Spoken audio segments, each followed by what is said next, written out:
GD.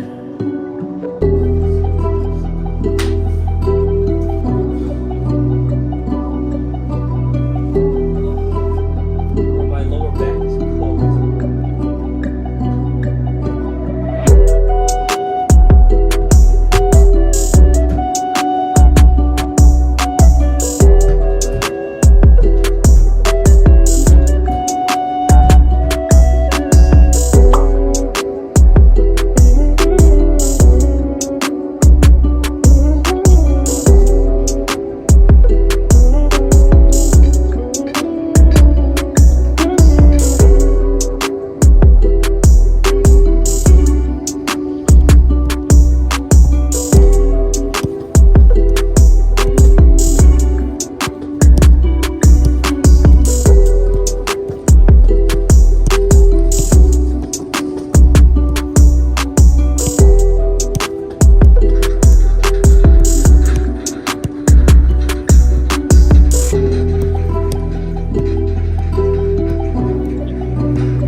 That was kind of hard. That one is, because it's like, I have a couple inside. I have a question. Yeah. You're going to sleep.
Boys part now. God. Hey, how was you? I had 4 ready. I had 4, yeah. Come down, bro. I had 5. If you're up to that, yeah.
what's that, all ones?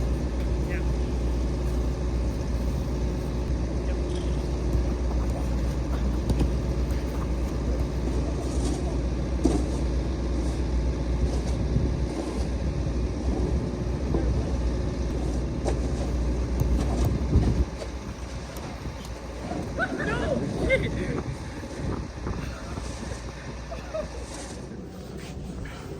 Hey guys, and welcome back to another video. This morning got in a really good session, and I also just went to the gym. I just can't record in the athlete gym, so unfortunately I can't really show stuff like that, but the session was good. I did it with Gavin and Kyle.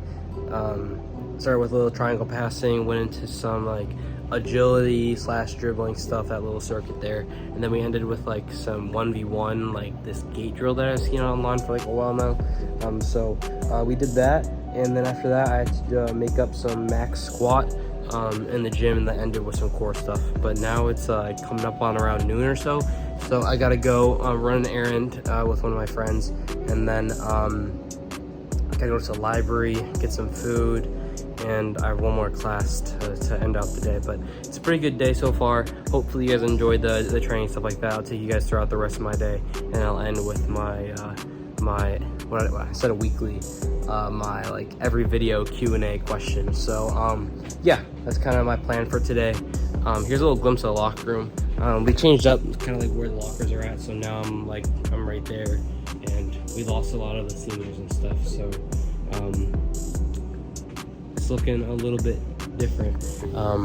But yeah, I need to head out right now, but I'll catch you guys in a little bit.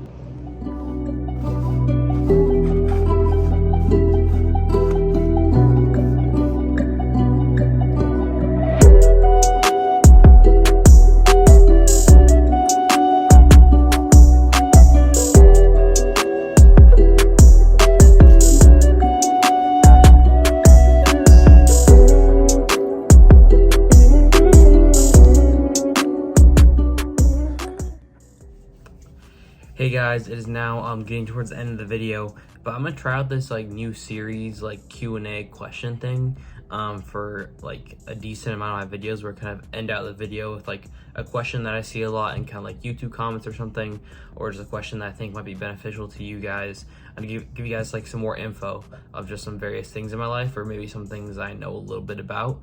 I'm gonna try and like I'm always trying to help you guys out like a little bit, so I'll try and be as truthful as possible, while also not generalizing everything towards me, because my situation is like very different than like everybody else's situation, and I think that applies to a lot of different players. Obviously you might be similar, like the same scenario as I was going into college, or in college, or playing academy level in high school.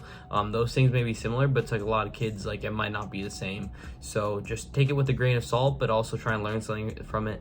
Try and learn some lessons from kind of like the stuff that I've been through. But for the first one, I always get this question of kind of what I need to do, or what does it take to play at the Division I level, or what do I need to do to get there, or what coaches should I do, what training should I do. And I love that you guys have questions and stuff like that. I love seeing that you guys answering that stuff, showing your ambition and kind of like your goals for what you want to do with soccer. But that's a really, really hard question to answer, especially when I don't know what situation you're in. I don't know what level you're at. I don't know what position you are, or what coaches you're talking with. But whenever I see that question, I usually generalize it into two like subcategories for kind of like the players, and kind of their access or their road to playing at the Division I level. So to generalize it, it would be between, I would have two people: the people that make it to play Division I. There's people that like stick with it for like a long period of time. It's like, I'm gonna do it, like the grinders, head down. And there's people that like are extremely talented, and they kind of have their pick of the litter when it comes to playing in Division I soccer programs. Obviously there's like a bunch of different players who are like in between. I believe that I fall like in that in between category, of kind of like having that talent but also like really putting my head down. But those are kind of like the two categories that you kind of result in. So what does it take to play at the Division I level?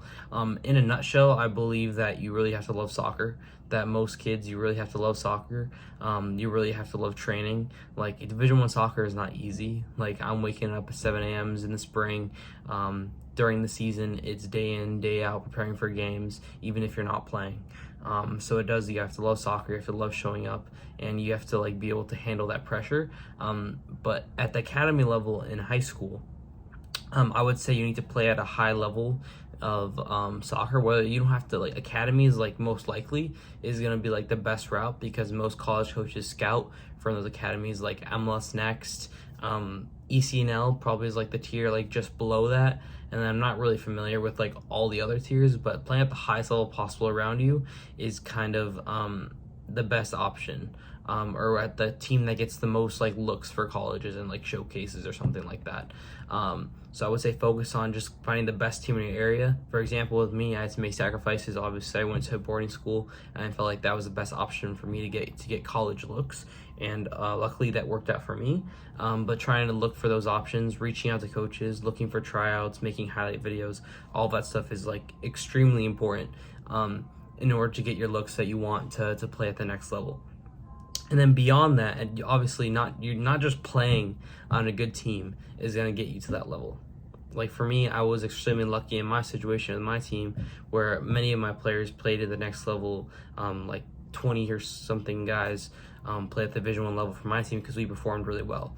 But the other teams who are in like those lower tiers, like our team was getting first, second place in like MLS Next, our region, and doing well in playoffs and stuff like that.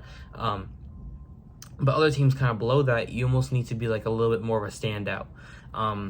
So you've always got to be constantly developing your game. You got to be constantly reaching out to coaches and obviously getting good grades. I'm a firm believer that putting your head down and putting your mind to something and really believing in something, I think almost any player is able to do it if they kind of have that mindset. But the three key things I would say you need to have is good grades. If you don't have good grades, that kind of limits your options for kind of what colleges will be interested in you. In my case, for Brown, I won't go into detail, but my grades was a major factor in kind of choosing me for one of their players to join their team. So always keep your options open with good grades. Secondly, like I said, you need to love soccer. You gotta want to be developing outside the game, not just in your team practices. You need to be doing more, focusing yourself, look yourself in the mirror, and kind of see what kind of player that you do want to be. What do I need to work on? Just be completely honest with yourself. Because if you kid yourself and you're like, and you see yourself on game like, oh, I'm not completing those passes or something, where it's like you think it's fine and it's like I don't really want to work on that. That's not really the mindset it's going to take to play at the next level. And then lastly, you really need to put a lot of effort into connecting with college coaches. A lot of kids expect to be like coaches to reach out to you. And while that might be the case for kind of like that subcategory I said of like those really talented players, but for most players, you need to be like show interest in that college, reach out to them, find their emails online, send them highlight videos, give them updates for your games, let them know when your college when your showcases are, when your tournaments are, so they can come watch you play. Those things are extremely important, and you need to stay on top of all that stuff. So if you guys want me to make like a more in-depth video of kind of like how it, like what you need to like play at the next level, like how to reach out to coaches, what you should be training and all that stuff, I'd be excited to do a video like that for you guys. But in a nutshell, I think those things are really important if you want to get to the Division 1 level. But anyways, guys, hopefully you enjoyed the video. Hopefully you guys have been enjoying the training sessions and stuff like that. And I'll see you guys in the next one. Peace.